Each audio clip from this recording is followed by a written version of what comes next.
Any health-related information on the following show provides general information only. Content presented on any show, by any host, or by any guest should not be substituted for a doctor's advice. Always consult your physician before you begin any new diet, exercise, or training program. And thank you for listening to the Whole Care Network. Welcome to Healing Ties on the Whole Care Network.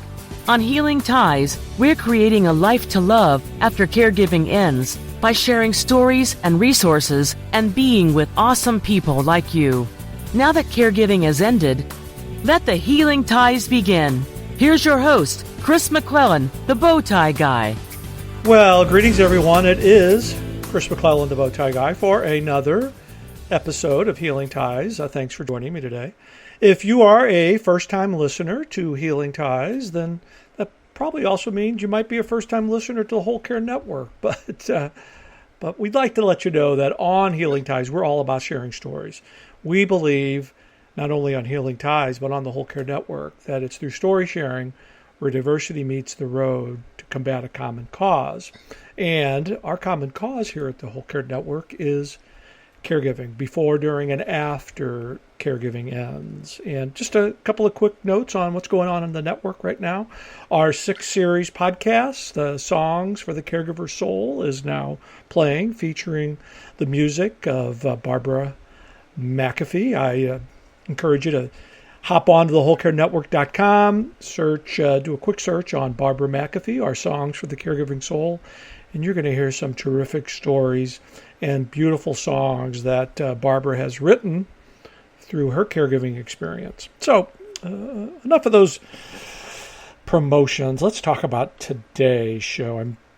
Goodness, it's one I really get excited because I get the opportunity to meet people who, in most cases, I normally would never have had the chance to meet because of doing these podcasts. And that's why we want to share stories, because everybody has a story, but not everybody gets a chance to tell their story.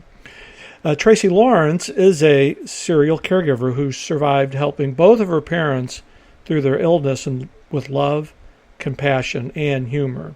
She shares her insights with readers through her groundbreaking book, Dementia Sucks, and through her family coaching practice, Grand Family Planning. And Tracey, welcome to the show. It's great to have you on Healing Ties. Thanks for joining me today.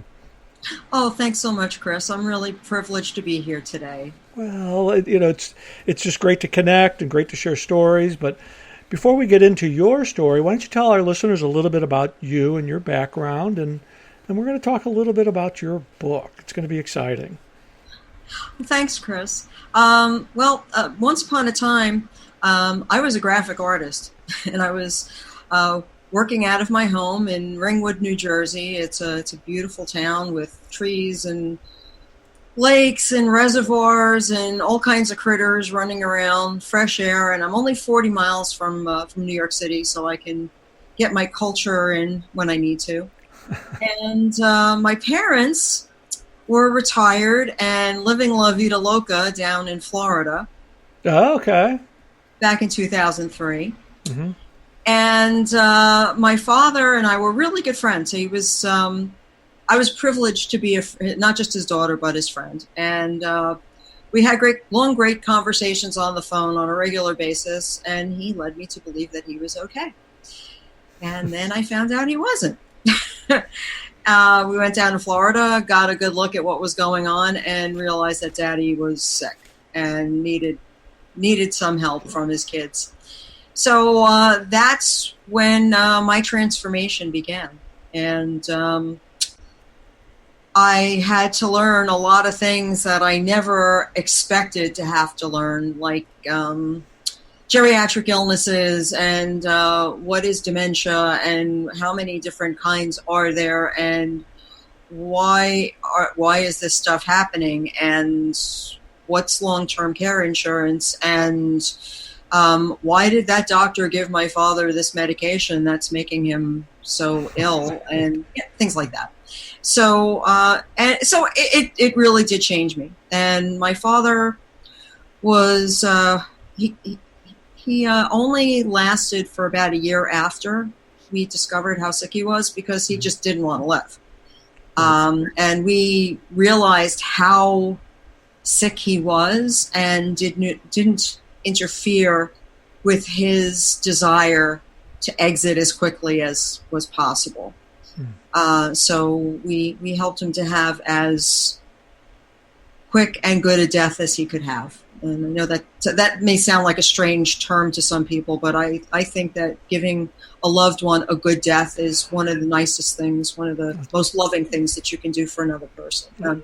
I'm sure you understand that. Yeah, there's nothing more, while you're in the middle of it, it's certainly hard, but as you get beyond it, there's nothing better than knowing that you've provided a wonderful and a good sunset to somebody's life. It's an honor to be a facilitator at that time of life. So goodness, that you're going to get me a little emotional here, but that's okay. I appreciate you sharing that. Thank you. My pleasure. And well, pleasure is kind of a weird word for that, but yeah, Chris, I spend my life trying to change the way things are in our society right now, because I think our focus is very misguided in a lot of respects. I think that as a society we have a very immature attitude towards death. Yes, we connect there 100%.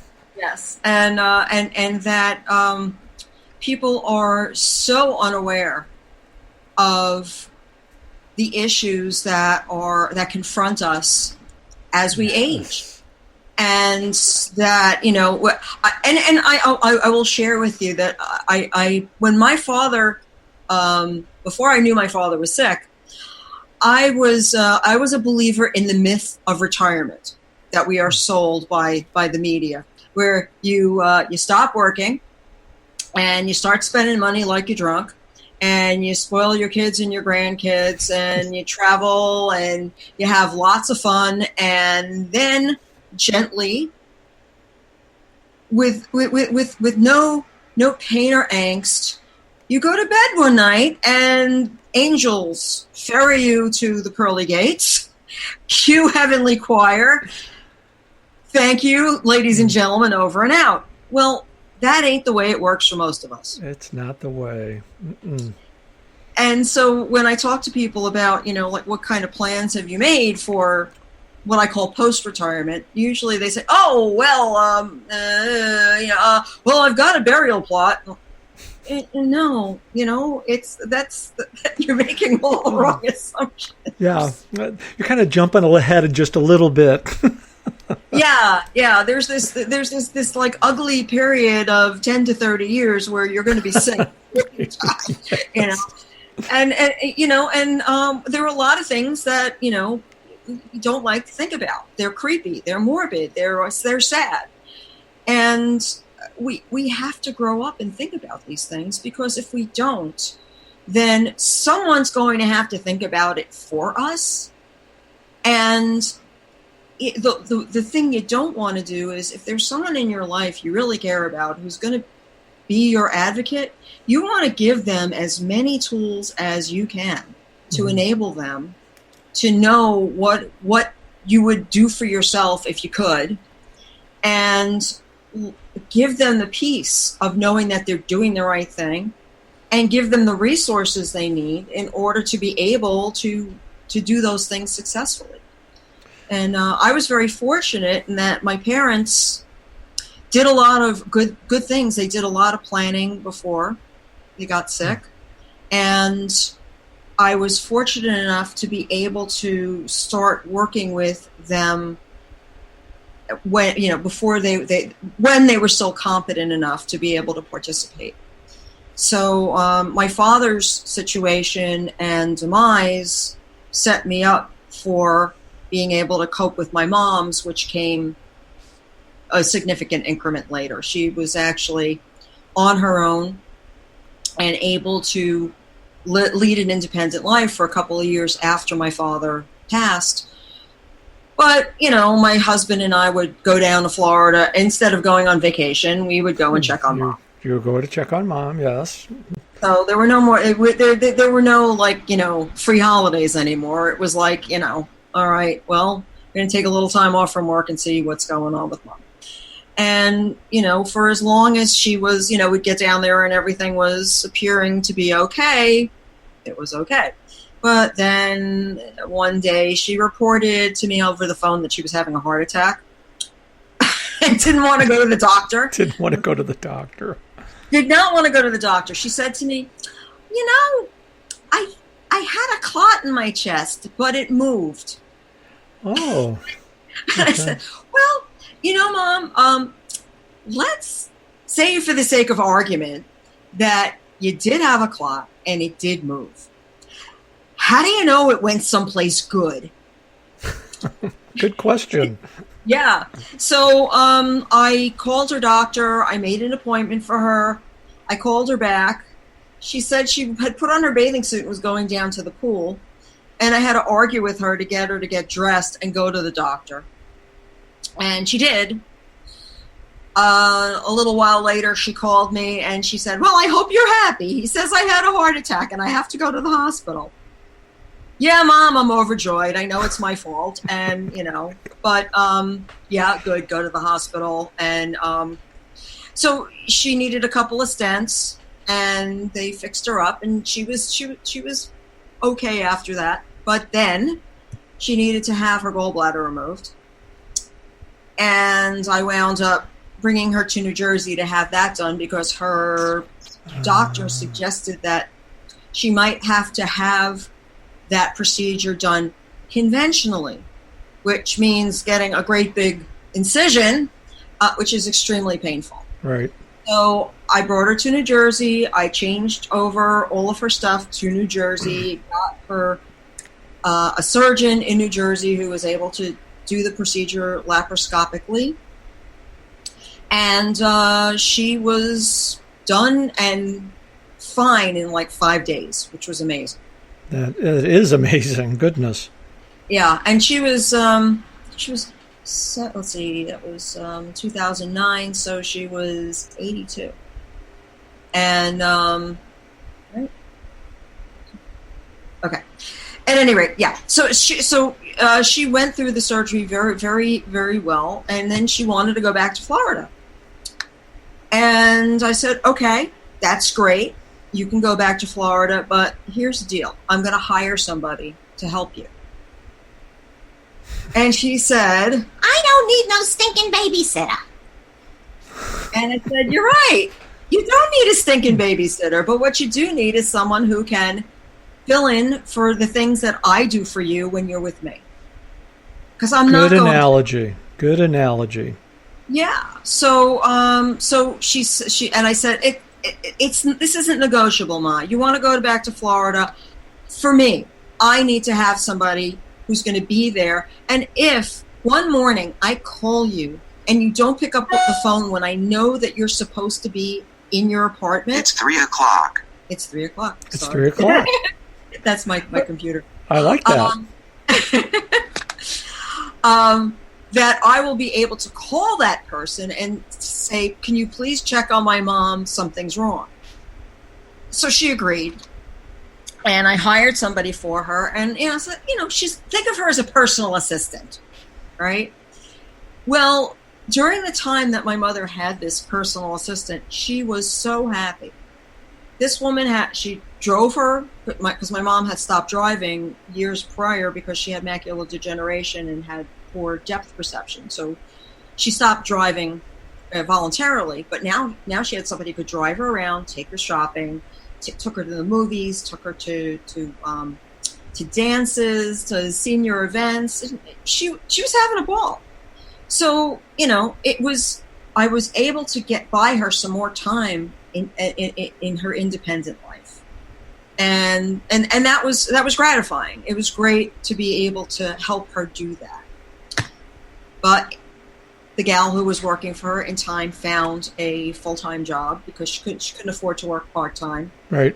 And when she left, the caregiver left for another position, Mom didn't want me to hire somebody else.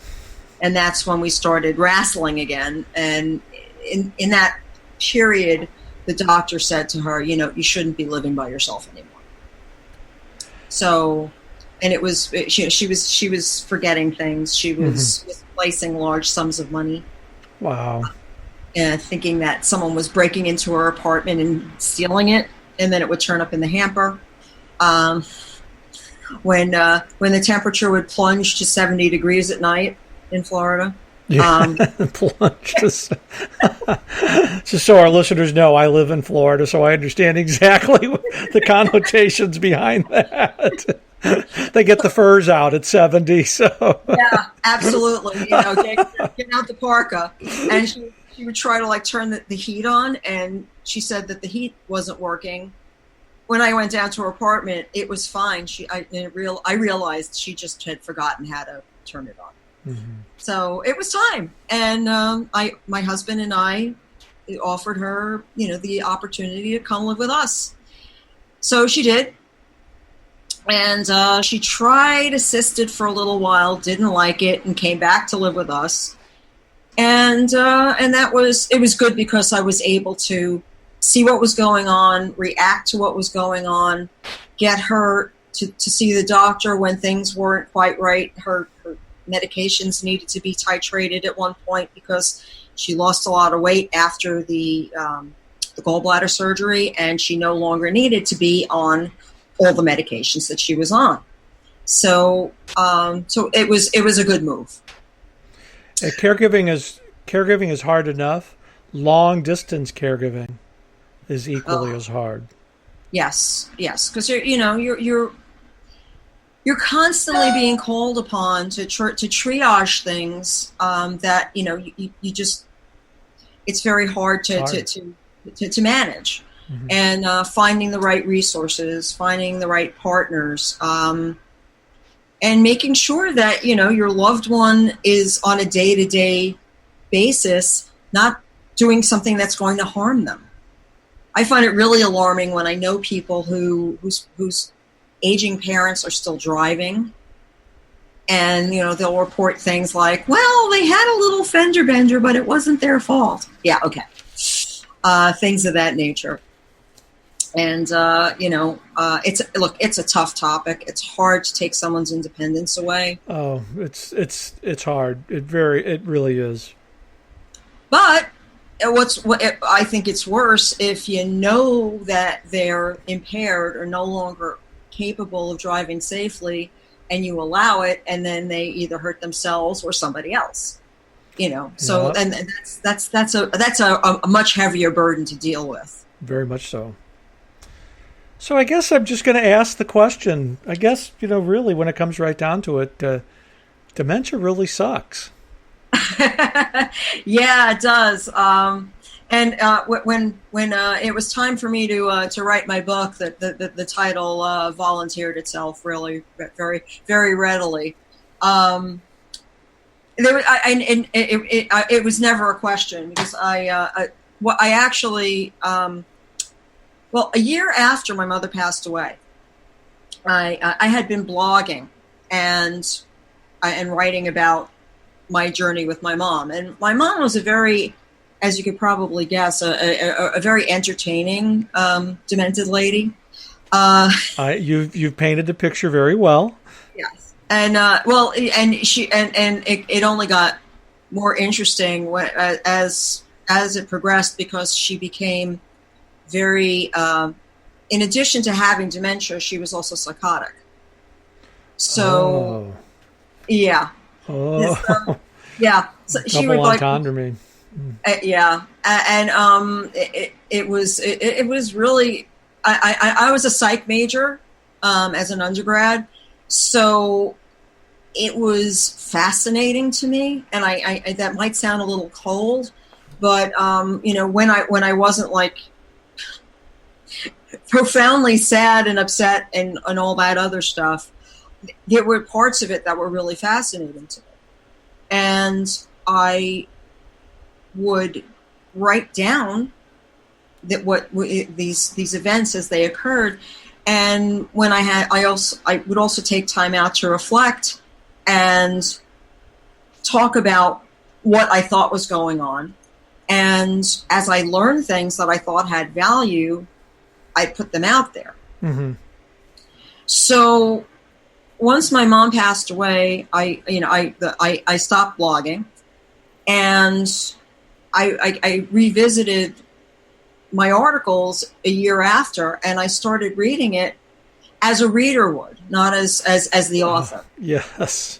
So I was able to really appreciate it, and I really liked what I was reading. I mean, I was enjoying it. And even though I was there and I knew what happened, during the crisis, things got blurry, and I would forget a lot of things that happened. So rereading those writings was actually enjoyable for me, and it resolved a lot of things that I had forgotten or that were jumbled in my memory. And as I got towards the end, I thought, the book that people have been saying I really should write is already written. It's already there. Mm-hmm. But the raw materials there, I got to massage it into something that will, be a good format for, a good read. So I got to work, and I put it together. I eliminated articles that I thought might hurt people who are still living, because I never want to hurt people's feelings, and I certainly don't want to cause dissension in my family, or So, but I kept in the stuff that I thought was important for people to know. There were some things that occurred with my brother, for instance, that were not nice. And he said some things to me that were really unkind and uncalled for. However, like in the context of the blog, I quoted him verbatim. But when I wrote the book, I smoothed it out. I gave the idea of what he said without actually quoting him. And I also footnoted that particular section saying, since my mother's death, my brother and I have become closer. And I don't want to, I don't think it would serve anything to reveal everything that went on. But I also think that it's important for families to realize that these kinds of stresses bring out this kind of ugliness in family members, and very much so. It's normal. It's in a sense, it's a part of the process, and I found blogging to be very therapeutic and writing to be very, very, very therapeutic. Mm-hmm. And you said something that just really, really touched me as well. Is that after going back and reading the blog post after your loved one has passed on, and it gives you a different perspective of what you wrote in that time, because my listeners have heard me say this thousands and thousands of times. When you're in the middle of caregiving, you think this is just the hardest thing, and there's so many bad days, and then all of a sudden it ends. Mm-hmm. And it does end. And we're not prepared for that either. But then you sit back and you go through those blog posts and you think about the experience, and you realize, you know what? The good days far outweighed the bad days. It's just that the bad days were more intense. Yeah. And it also, it makes you realize what a strong person you are. It makes you realize that what a loving person you are. Mm-hmm. And it gives you a source of pride. And I'm also, I'm a problem solver by nature. And when I see situations that I think need to be addressed, I'm always looking for solutions. Mm-hmm. So when going through something like this, as you know, Chris, it transforms you. You're never the same again. You're a different person, right? Because of your experience. But what I have become dedicated to doing is, I want people to read my story and identify with it, so that they'll have that aha moment. and realize that there are things that they can do now that will serve them later. Because, I was so lucky. I was so blessed. My parents did so many things right. There were a lot of things that none of us could have envisioned. And so I had to punt a lot. But by and large, by having difficult conversations, by doing a lot, by going through a lot of stuff before, when they were still able, I was able to get a lot of stuff done. And I have a great deal of peace about the outcome. And I want to give that gift to everybody else who hears me. Because when my mom was in hospice in September of 2014, I started my business, Grand Family Planning. And the idea behind Grand Family Planning was to create a business that helped people to do all the things that I learned on the fly how to do, by bringing together complementary professions in a package, right? So that when people are faced with caregiving, they can have the legal stuff done, know where to go for Medicare advice, know where to go for all the kinds of advice that they would need, and in a very comprehensive way, so that the professionals you're working with aren't in their own little silos. We actually talk to each other. Right. Exactly. Right. So you can get better information, because if your elder law attorney is able to talk to the care manager and the doctor and the financial services person, then you can come up with much smarter arrangements, right? Very much so. But the problem that I found was that while I would tell people about my concept, they would think, "Oh, that's a brilliant idea. That's great." For anybody else but me.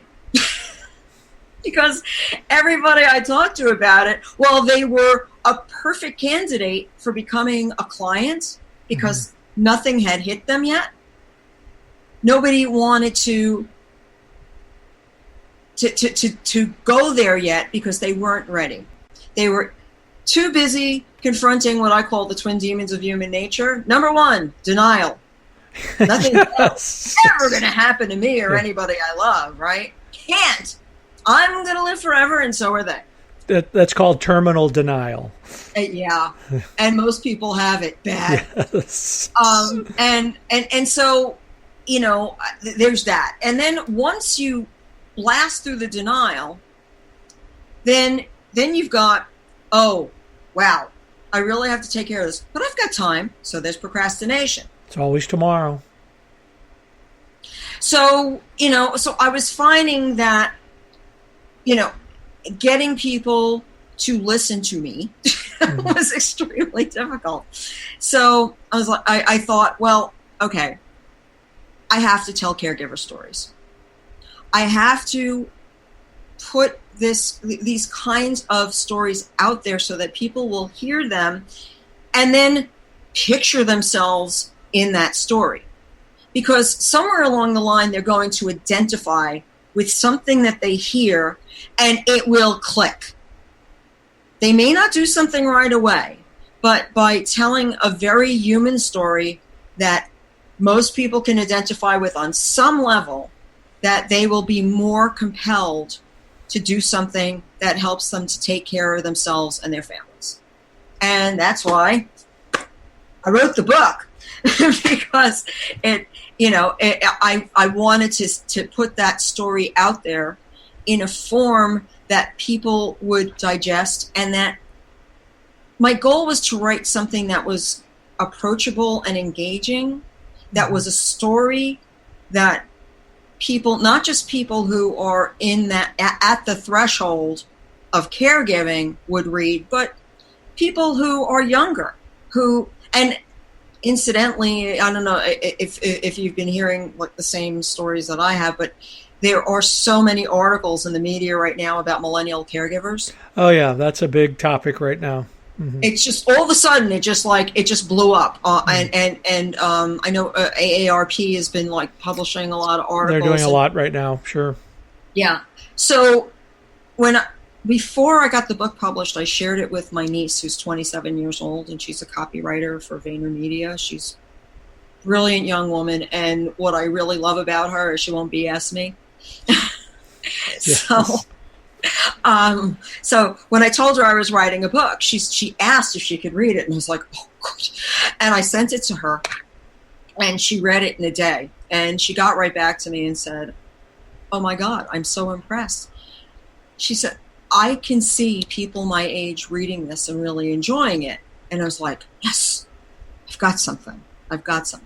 So that's when I committed to getting the book published, because I knew that I suspected that was the case, but she confirmed it for me. And that was that was a really wonderful, inspiring moment, because it really, it made me say, okay, this isn't just an idle hobby. This is an important thing that's got to get out into the world.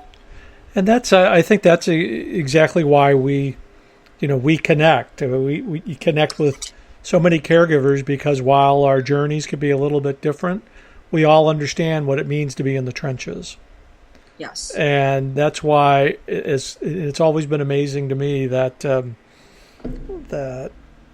when we start out in this role, we think we're the only ones doing it. Yeah.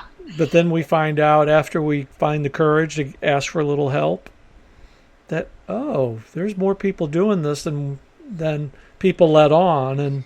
And that's the reason we do the work that we do, is to make sure that we share, so people who come after us will have a little bit more tools in their toolbox that we had when we started out.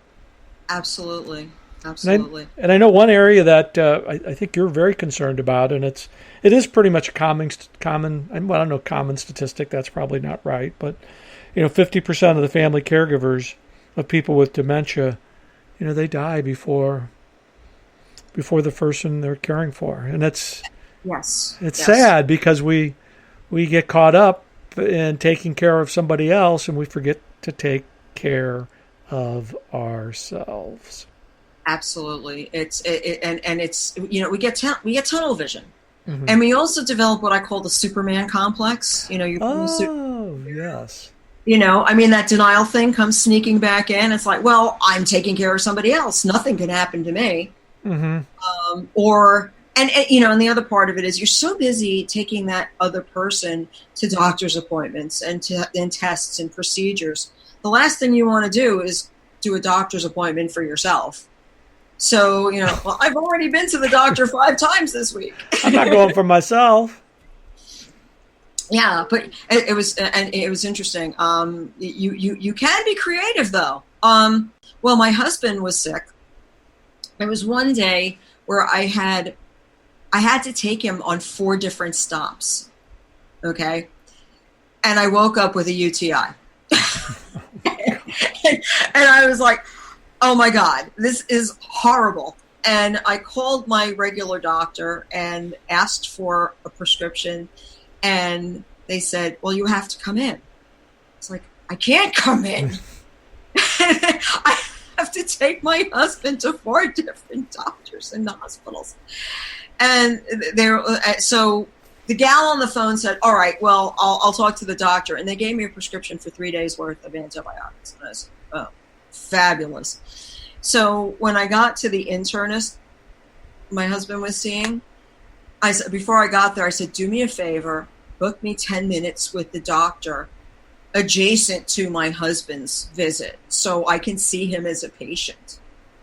And that's, so that way I was able to get seen, and I was able to get the medication that I needed, and I was able to get myself straightened out, You're taking care of yourself by taking care of somebody else. Absolutely. So, it can be done. You got to get creative. Get creative.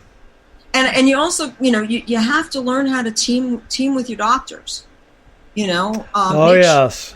That they see you as, as a person and treat you with respect. A lot of people don't know how to talk to doctors. Well, we connect there 100% because really the most important role that a caregiver has is that of an advocate. Yes. And in order to advocate, you have to feel comfortable communicating. Absolutely. And I was fortunate. I knew exactly what Richard wanted. My only regret is that he's no longer here. But I talked to so many folks who just haven't had that conversation. They don't. And that's, again, another reason why it's important to have these conversations to let people know that in your own way, you can do it. Absolutely.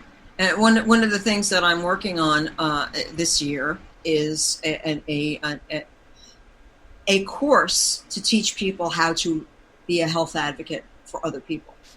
Ooh, we'll have to have a conversation about that offline because that's.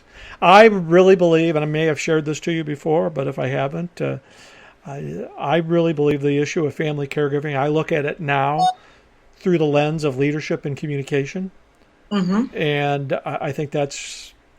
So I'm all in on your course. So. Excellent. Yeah, I did a lot of did a lot of research, and I looked for someone doing this, and they're not. It's just not out there. So and again, when I see a problem, I try to come up with an answer. I like that. Well, goodness, Tracey, I could talk for you for hours. This is just terrific. But we just have a couple of minutes left. Okay. I'd like to invite you back because there were so many other areas that we didn't touch on, but I'd like to invite you back for a follow-up visit on Healing Ties. I'd love it, Chris. Thank you. Okay. So, but first, let all our listeners know how they can find your book and all your contact information because it is a great book. It certainly has a great title, but. Well, thanks, Chris. Well, you can purchase Dementia Sucks. A Caregiver's Journey with Lessons Learned on Amazon, Barnes & Noble, Simon & Schuster, and if you go to your local bookstore, you can ask for it and they can order it for you. It is available through the Simon & Schuster database. So anywhere books are sold, you should be able to get a copy. Retail is $16, so it's not going to break anybody. If you'd like to get in touch with me, you can send me an email at grandfamilyplanning@gmail.com.